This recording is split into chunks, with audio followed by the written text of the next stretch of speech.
Get this, my brother and I are turning 30 soon, okay? I know. I play like 15 on a show, yeah. It's great, career longevity is perfect. Awesome. Hello, I'm Cole Sprouse, and today we're gonna go on a shopping spree with GQ. I am going to spend all of GQ's money, and you're gonna watch and encourage me the entire time. Shall we?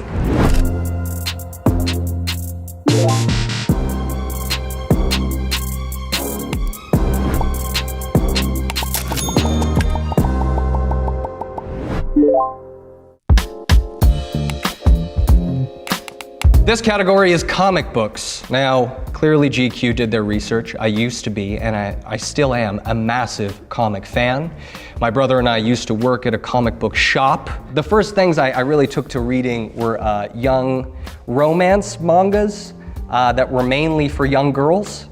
That's actually the first time I think I've said this on camera. Okay, X-Men, first issue. This is big, $325,000. Wow. 1963, the first X-Men and Magneto appearances. This is where it all began. Okay, it's got a rating of 9. The page quality, white pages. So that means no one has put their filth all over them is what I assume. Some guy had the foresight of going, wow, this is the first issue. I'm gonna immediately throw it inside of plastic and then sit on it. But this one's $325,000. Superman, first issue, $300,000. Now this is probably a much more rare comic book. This was published in '39, but the condition, the spine of the cover split and completely detached. That's hard, that's hard. And a coupon cutout of 17th page. This does not affect the story. They made that note right there. I wanna know what that coupon was. I like how the person who first got this comic was like, you know, screw the comic, I need the coupon. Well, there's not a coupon that exists that's gonna drop the price of this Superman comic. This is $300,000. I'm gonna keep going, I'm gonna keep searching. Batman #1, $85,000. It's the first appearances of the Joker and Catwoman. This was back when Robin was showing full thigh, which is great, and calf. Great thigh, great calf, really, really erotic. Okay, this condition is even worse. All right, this is a 0.5. Back cover is completely missing and the front cover is detached. Incomplete comic. You know, come on, if you're gonna spend the money on an original, I would want the full thing. Archie Comics #1. This is $250,950 plus dollars with an 8.5 condition. It's published in 1942. Only 3 copies ever in modern day have earned a CGC grade higher than VGFN. Don't know what that means, but this is incredibly valuable. I would say, I don't know if I'd spend $300,000 on pretty much any piece of paper. To suspend our disbelief here for a moment, we can assume that this guy's gonna start a bidding war, so we can assume that this price is gonna go up. In that case, for the value and the quality, without a bidding war, with a confirmed price, I would go with X-Men.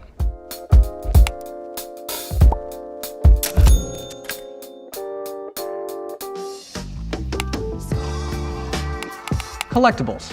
Okay, this is a big category. I think everyone should have a collection. It doesn't matter, it can be rocks you find, it can be other people's hair. Extremely rare Cartier cigarette lighter and dispenser, 1930s. Extremely rare! It's in the name, okay? Take it with a grain of salt. $36,500. To operate, place the cigarette in the depository under the top lid and pull down side lever. Cigarette is then dropped, lit, and dispensed. That's kind of cool. If you're going for the Gatsby of it all, and you want to have a bunch of well-dressed people over, and they drop cigarettes and it's lit and they take it right out and then they find you 2 days later face down in your own swimming pool, this is an awesome thing to have. I can see this in a lot of houses in LA. A lot of people that come to the city are obsessed with that old Hollywood shit while ignoring all the big red flags about it. I don't think my friends would look me in the eyes again if I had this on my mantelpiece. I don't know about this one. Jerry Seinfeld's The Pez Dispenser Manuscript, 1992, $27,500. Full draft for The Pez Dispenser, Season 3, Episode 14, episode in which Jerry Seinfeld's handwriting on yellow ruled legal folio, corrections throughout.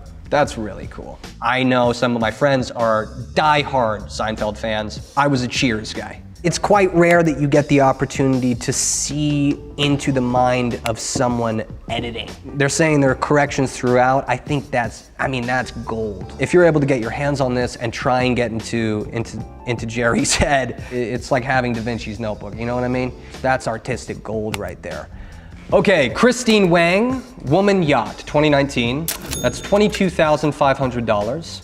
It's acrylic on canvas, 96 by 72 inches, part of an ongoing series by Wang recreating memes about cryptocurrency. Now, as a general rule of thumb, I never read memes aloud. It's not right. Everyone reads memes with their own strange little voice inside their head, but for the sake of this video, I will. So there's a woman engaged in domestic violence from the looks of it, and she's going, "Stop spending all our money on Bitcoin." And he looks scared. She's beating him. It flashes forward to them on a yacht. 3 years later, "I'm so glad I married you." This is an incredibly toxic relationship. I guess she was using him all along.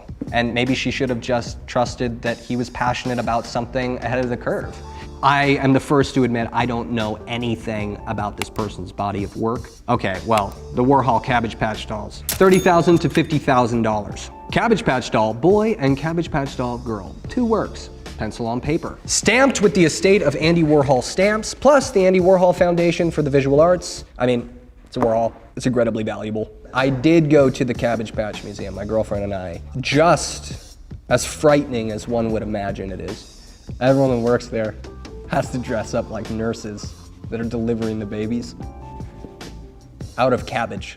I love that sort of stuff. I think it's really spooky. It's one of those incredibly unique experiences. I loved all the celebrity portraits on the walls. People you couldn't imagine. You couldn't really imagine over there. There was like Pavarotti. And then presidents, pictures of presidents, all of them on the walls. They all been to the Cabbage Patch Museum. I thought I was going out to some, cabinet of curiosity in the middle of woods. No, it's an establishment, dude. It was great, it's a good day. Did not take home a baby though. Take care of a Cabbage Patch baby? Are you kidding me? What do they even eat? I would say, out of the collectibles, for me personally, I would go for the Seinfeld manuscript.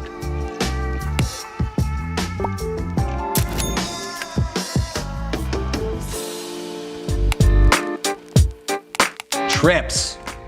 Whoa! Star Wars Galactic Star Cruiser Adventure, $6,000 a person, 2-night immersive adventure. Live your Star Wars story through exclusive experiences, missions, and activities. That's really cool. And gourmet dining. Now, the gourmet dining they're showing looks like shrimp dipped in blue dye, which of course is space shrimp. Everyone knows is space shrimp. I think if you're a die-hard Star Wars person, then great. $6,000 if you can justify it, awesome. A little pricey for 2 nights for the Twins Day Festival. Largest annual gathering of twins in the world. My brother and I really want to go to this for our 30th birthday because it falls on August 5th and our birthday is August 4th. The festival started in 1976 because that's when twins were invented. Activities, double take parade, and more. Double take parade, oh I get it, that's cute. I'm interested to see how many shining twins we have here. So I'm excited. National Geographic, Greece, Wonders of an Ancient Empire.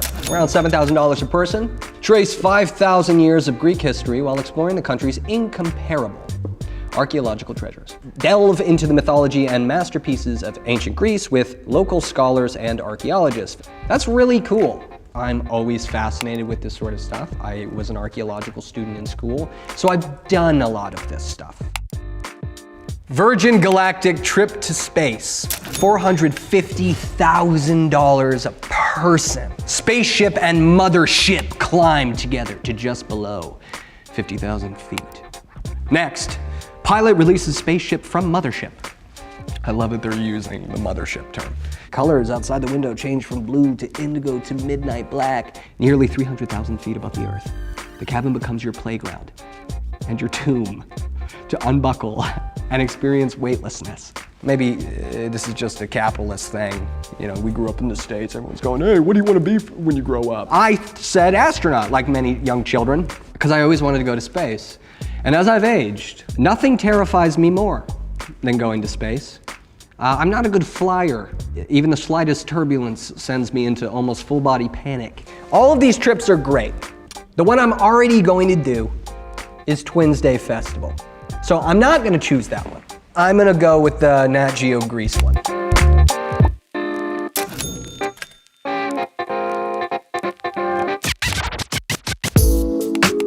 Real estate. Whew. Greenwich Village Trophy Mansion. 6 bed, 8 bath, 6 levels. $24,995,000. Built in 1839, so the plumbing is just primo. Features a wine cellar and tasting lounge where you can trap all of your incredibly elite friends. It's really easy to look at these incredibly expensive places and go, wow, this is the most beautiful place I've ever seen, until you're living there alone and you go, wow, this is way too big and it's feeling a tad haunted. Immediately, off the bat, I'm not gonna do it. Okay, The Circular Sun House by Frank Lloyd Wright. Now this, yes, this is cool. $7,950,000. You get a Frank Lloyd Wright house, which if you're thinking about property as an investment anyhow, is probably an incredible investment. 3,095 square feet.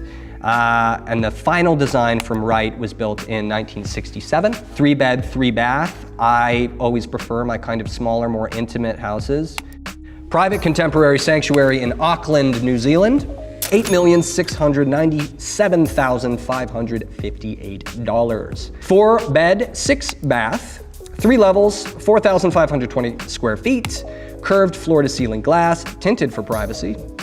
I feel like what you're really paying for with this house is the view and the environment. So you're paying for the city, you're paying for New Zealand. I, like many of us, have an incredible soft spot for New Zealand. It is truly just as spectacular as everyone says it is. It's a bit too modern for me.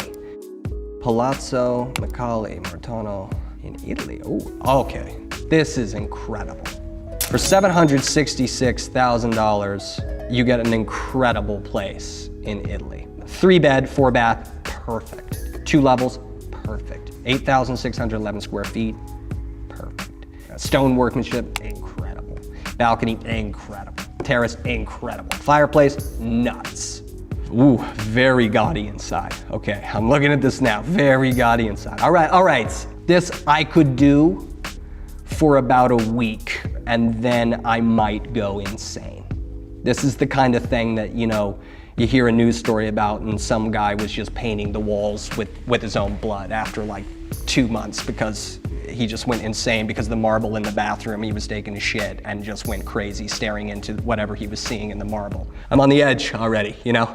All it takes is one place like this. But fun for a vacation, really great for a vacation. So, summary, hands down, the one that I would go for is the Phoenix, Arizona Circular Sun House. Okay, let's look at some cameras. We got a Hasselblad. It's gonna be $6,399. The 907X is compatible with the XCD range of mirrorless lenses, as well as HC, HCD, V-System, and X-Pan lenses via optional adapters. I am personally not the biggest Hasselblad guy. This looks like a digital back they're putting, which changes the game. I've tried to shoot on a digital back with a Hasselblad before, and it did not yield the quality of shots that I really loved. When you're going medium format, I would prefer, if you're gonna spend the money, to just go with film. But film is a privilege. Film is very expensive, it's hard to find. The Leica M11 rangefinder, yes, love this, also digital. $8,995, improves clarity and color accuracy when working in low light conditions. Great, that's cool. The digital Leicas are beautiful. You kind of can't go wrong with them. Of course, like I mentioned, the thing you have to consider when you're buying a Leica body is, though this thing is around $9,000, the lenses are out of this world. It's a beautiful camera, it's a solid body, you'll take wonderful photos off it. Let's see. Yeah, okay, this is awesome. 19 bucks, Polaroid iZone, love it. Oh, 19 euros. Yes, I see. That's a completely different symbol. I get it. Okay, this camera takes pictures 1.5 by 1. It's very small, it's a little strip, it's cool. Film for this camera was discontinued in 2006, so that makes it problematic. I love these kind of cameras though. If I find a Hello Kitty disposable camera in a bargain bin in some sort of thrift store, I love those cameras because every photo has this really, really unique identity to it. which is kind of what you're searching for ultimately. I would love these cameras, and if you could find film for this, I would say this would be a lot of fun.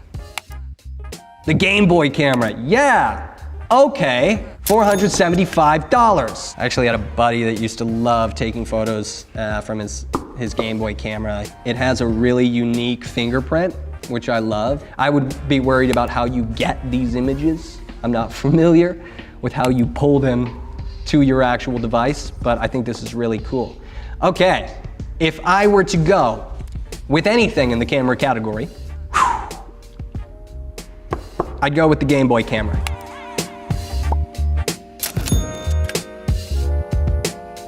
Okay, I spent around $8.4 million here, but I could have spent a lot more money. So in the grand scheme of things, I was actually pretty thrifty about it, I'd like to say.